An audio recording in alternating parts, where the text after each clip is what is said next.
Hi, welcome to this video, how to make private server in Roblox.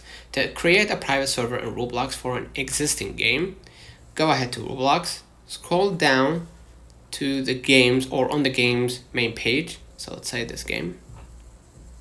Switch to servers. Below, you're gonna see create one for free for private servers. You can now play in your own space, solo or with people you invite. Alright? Name your server and purchase it.